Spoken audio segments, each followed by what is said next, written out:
saw some of you out just a couple weeks ago at Saratoga Park. It's wonderful to see some of the same faces and a whole bunch of new faces again today. Welcome. It's a beautiful day to do this ceremony. It's been a long time coming, but we're really good.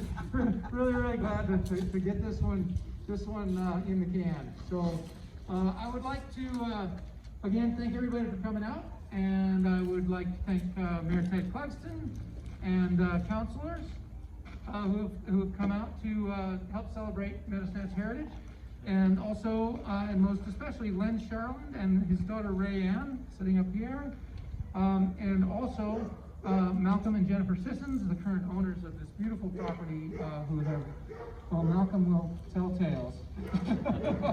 So, and right now I'd just like to skip to the chase, and I would invite Mr. Mayor, you to speak, and Mr. Sharland, if you would, after the mayor says a few words, help the mayor unveil the plaque.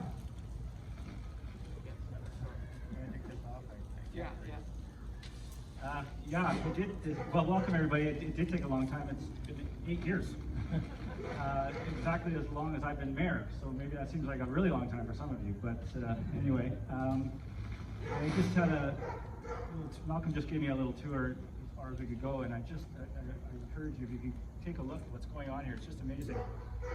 I was wondering if Malcolm maybe thought I was stalking him. I don't know if you noticed my black Cadillac driving around all the time watching, because I've just been fascinated with what's been going on here, and the transformation, retaining this character, this heritage, yet building something new that celebrates the character of this building, and of course the brick. And we all know why it's brick. But I have a few just some quick notes here, just some history. This building was part of that structure like this celebrates the flurry of economic activity from 1912. And as was mentioned, the city was actually working through the municipal historic designation back in 2013, and then applied, and then the West Foundation was condemned and had collapsed. But luckily, the provincial flood recovery program would compensate owners.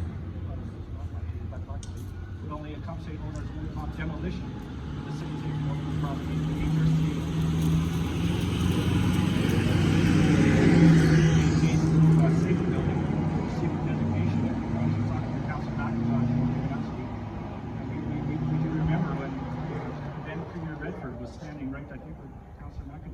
And we were talking about how to save this property at the time. So we made the case to waive the demolition requirement and still pay compensation to the Sharland family. And then the designation proceeded, and MacKenzie Sharland was eligible for a grant from the province. And then the city arranged for a new foundation with no specific purpose for the building, and foreseeing considerable future effort and cost to restore it, the city sought a purchaser. And now you can see with the love of that purchaser what they've done with this property. So congratulations. And we'll do a plaque unveiling here in just a little bit. So thank you very much on behalf of City Council.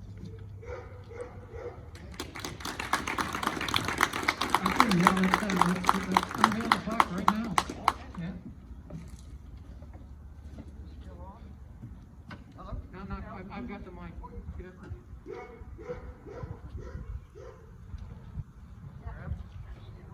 Okay, great. You want to do this together? I better get out of the way.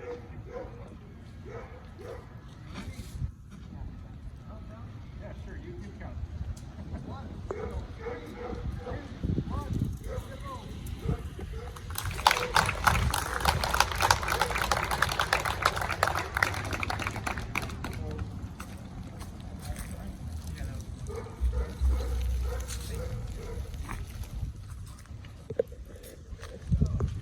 So the plaque says, constructed in 1912 during the height of the Edwardian era boom of the 1910s, MacKenzie Sharland Grocery is valued as a reflection of the surge of development that occurred in the River Flats neighborhood due to its proximity to the thriving local milling, glassware, and greenhouse industries.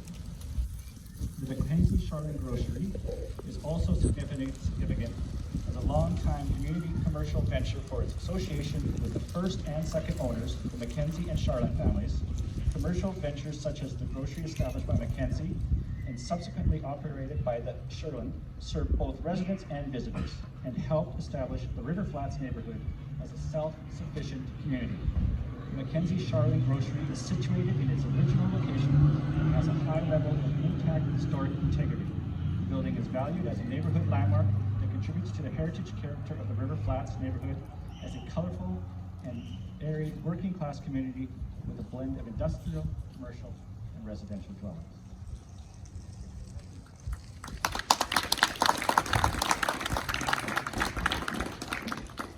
Would you like to say a few words? Hello. I'm getting up in a few years. I was born in this house in 1931. I spent 82 years here, except for a couple of years I was gone with my 19-year-old adventures to the coast and the Yukon. And then got married in 55, and my wife, Lori, who has passed away, was with me in this house for 58 years.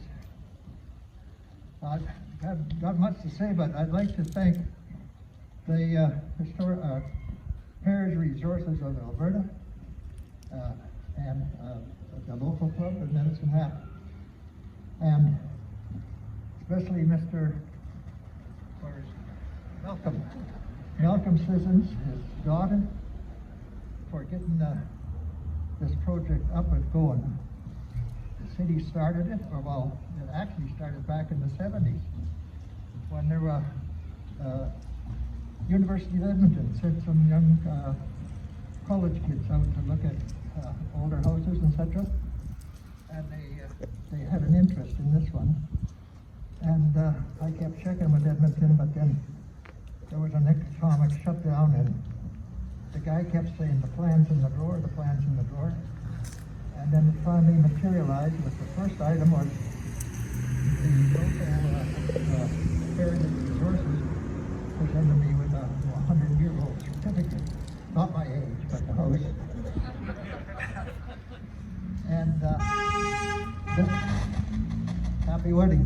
And then I thought, well, that's it. That's good. At least we got a certificate. And then the flood came, 13 little damage. And the city did the early part, as the mayor had explained. And then along came the White Knight. He's got a little White Knight hair now to show for all his troubles he's gone through over the past 6-7 years. But anyway, it's here. It's risen from the dead, and it's just absolutely beautiful. I made a tour inside, and it's come to life again, and hopefully it's going to be here for the next 100 or 200 years. The good Lord willing, I'm out of breath. And that's about it. Thank you, Malcolm, and your daughter, and your wife, and your family, all the tradesmen, the laborers, everybody. Thank you kindly. And I don't have any, we have no rep from the McKenzie family, so on behalf of the McKenzie family, I also extend my thank yous and congratulations.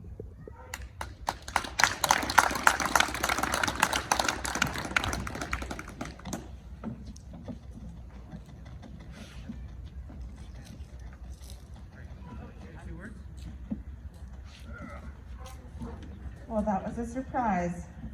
My shy father decided to not be shy, which is fantastic. So just to add on to what Dad said, we can't be more grateful for what has happened in the last 8 years. I can honestly say the day that we were allowed to come down here after the flood, that very same day, there was somebody here from the Provincial Historical Association, Malcolm, McNally Architecture, and it was just amazing how fast things came together. To be able to see this is wonderful, reminiscing about all the fun times that were had. I just said to Dad, this would be a tree-breaking day, because trees that size were everywhere, and he played in the leaves, I played in the leaves, my kids played in the leaves, so we've got 3 generations of climbing the same trees and digging the same dirt. when I was a kid, I would dig in the garden, I would dig up piles of leaves that my grandfather had actually buried underground for composting, and it was great. So I can't say thank you enough. It has been amazing watching this, and my hope, I'm so pleased with what I'll say is our house. I'll share it with the McKenzies, but as a Flats kid from way back, I am so incredibly pleased with this development for the neighborhood and what this means to this area of town. Because you can always take the girl out of the Flats, but you'll never take the Flats out of me. It was a great place to grow up, and I hope there's many families on this corner of Dominion and Washington that figure that out all for themselves. So thank you all for coming. Thank you everyone who had any small part in this. It is fantastic and so much appreciated. Thank you. I would now like to invite Malcolm Sissons to come say a few words about the long journey and the travails.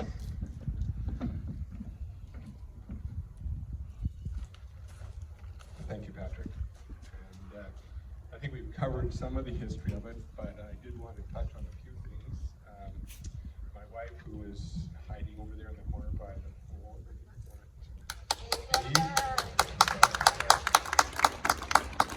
she's the boss. I'm the executor of the boss's directions. So just in case there's any doubt. And I would like to thank everybody for attending, particularly the mayor. I think I've been at every plaque ceremony that we've done as a committee, and so is he. So thank you for that.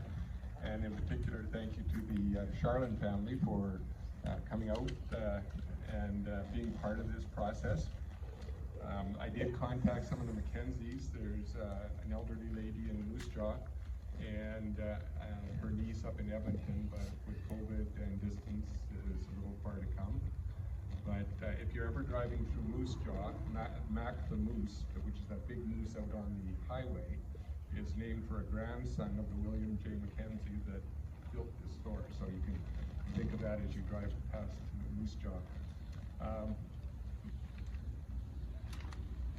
My first visit to the store was actually before the flood, and Van Sharland had some old photos of the pipe band that he wanted to share with me, as well as the original handwritten constitution that his father had drawn up as the first secretary of the pipe band back in 1912. So we pored over those, and he was kind enough to give me that original document, and I raced down to the Esplanade Archives, make sure it's not there, but I made a photocopy before. And once pick up where the mayor left off, the city didn't really have a purpose for the building, and my wife and I were must have been a bit loopy or something at the time that we decided to take on the project, which was originally just to restore this building. It later morphed into a much more ambitious project as properties on either side became available, and we were looking out to how do we protect the Sharland Grocery from what could be future development. So that's sort of how that story got started. But if you can imagine, the Rayanne and I crawled around in the basement looking for artifacts when it was still in its original situation after the flood. And we came up with one or two things that we tried to preserve. And after that, the Pat McNally supervised the move of the building sideways and put in a new foundation. And so it came back to virtually its original position, but a little bit higher. At the same time, this other building, the Ice House, and we call it Ice House because originally Len's mother told him the story that it had started off life as a CPR ice house, and as far as we know, in 1883, it was the original ice house. So the only older building in town that I'm aware of is the McCutcheon house over on Riverside. Now this is potentially the second oldest house in the city, and it was, I say house, even though it was an ice house to begin with, 1896, it was moved over to Balmoral Street and became a two-room house. And then in 1926, Mr. Sharland's father brought it here to serve as a garage for his grocery delivery vehicle. We had a few interesting surprises as we were renovating this. We discovered gravel up in the eaves of this ice house, and for all the research I've done, I've never been able to figure out why they put gravel up there. So if anybody has any idea on that, I'm very interested to know what the story was. The front doors had been replaced back in the 50s, and there was still an original, one of the two original doors was at the back of the property in the compost, holding the compost heap together. So we were able to extract it, and Kevin Dykstra fabricated these doors to match that original door, and so we restored it back to that original look. Likewise, and you can look at these doors after the ceremony. The door on the south side has got a wedge-shaped frame, which is, I guess, how they would make sure that the ice house door was tight. So the door has been refabricated from photographs, but the door frame is still the original door frame. Most of the siding is still original, with the exception of a few pieces that were replaced on the bottom. The steps that took place to restore this to its current situation over 5 years. Each one was a bit of a journey. The hazmat remediation that we did basically stripped it down to the studs on the inside. And in that process, all the lath and plaster was lost, and the woodwork was removed, but we stored it and saved it for replacement back afterwards. We added 2x2s to the inside 2x4 studs, so we ended up with 2x6 walls. And with our 22 rock wool, it's the equivalent in efficiency of any modern house built today. In the process, we discovered that under the carpeting was the original fir floors, and we had Recor restore those.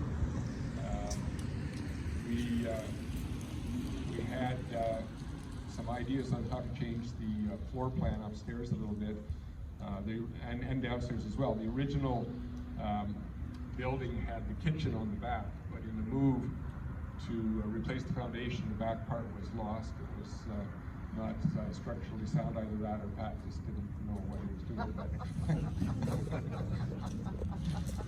In any event, the pantry became a little powder room, so it was very fortunate in that respect, and made for a very efficient layout of the main floor. The upstairs, we created 2 ensuite bedrooms, which we will open up next spring, hopefully, but COVID is not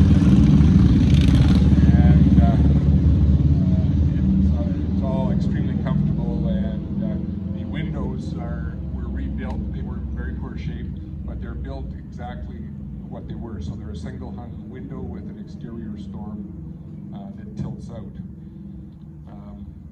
The final big step that we did was to restore the exterior, and so we took off the siding and put an air barrier on it to make it more energy efficient, and then painted up the siding, salvaged what we could. We had to make some new siding, and in the process we discovered the back wall was out of plumb by about 4 inches.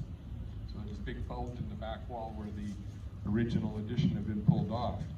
And so it seemed like an insurmountable task, and where do we go with there? But Brian Robinson and his partner in crime, Al Dillman, figured out just get a forklift and push it back straight again. So that's what we did.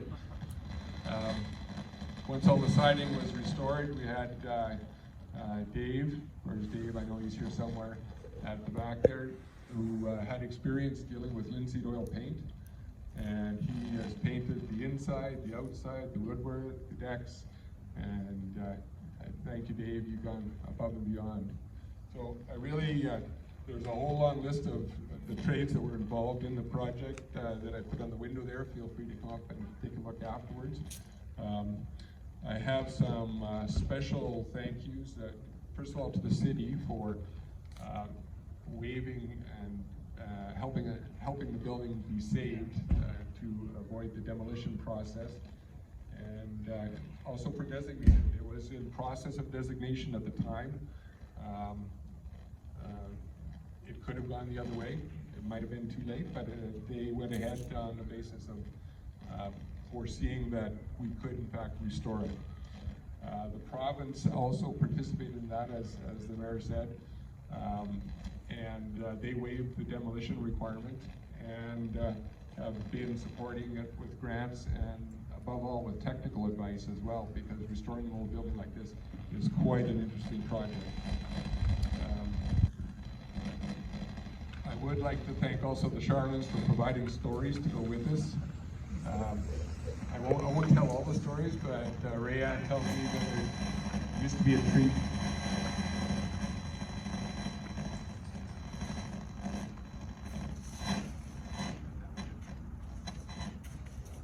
Can people hear me? Maybe I can avoid using the microphone. She would climb up on the tree on the side here and lie on the roof of the ice house and reading the books on the other side, so that when her mother came calling, she couldn't find her. Many summer afternoons. So anyway, we have a number of people that participated in the project, and it's a long list, so I won't go into all of that, but I do thank everybody for coming today and being a part of this process. It's been 5 long years. I think that if we knew what was going to be involved, we might not have undertaken it, but it is very satisfying to see the end result. So unfortunately, as I said, we can't do a tour because of the COVID regulations, but you can peek in either door of the ice house here and look in the windows up here to see what we've done, and hopefully next spring we'll be able to have a proper open house for everybody. So thank you once again for coming, and thank you, Patrick, for being the MC.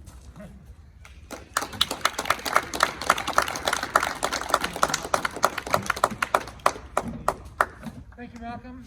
Thank you, Lynn. Thank you, Rayanne. Thank you, Mr. Mayor. Thank you. And thank you all for coming out to once again help celebrate the heritage of Medicine Hat. It's really important that we do these things.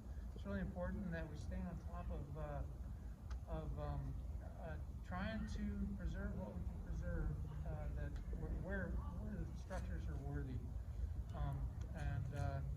You know, as Malcolm said, this one's touch and go, but a little bit of, or a lot of strong will and a lot of elbow grease and planning and execution, you can actually pull it off. So thanks once again for coming out for Medicine Hat Heritage. I want to finish up I forgot to welcome the current members of the Heritage Resources Working Group who are here, and I appreciate you guys coming out. And say a little bit about our group. We are a group of right now 5 hardworking volunteers that try to communicate the heritage value of properties in Medicine Hat and celebrate Heritage Medicine Hat, as I said. So I want to extend an invitation. I do believe we have 2 more spots available on the working group. There's an application on the city website, or if there isn't, you can come talk to me and we can arrange a way for you to get that application. Yeah, so if you're interested in helping out on the Heritage Resources Working Group, please come see me. That wraps up our presentation. Thank you very much.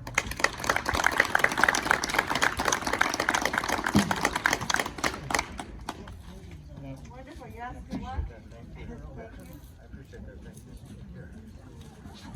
Oh, it's gonna get interesting here. It's going to be very interesting.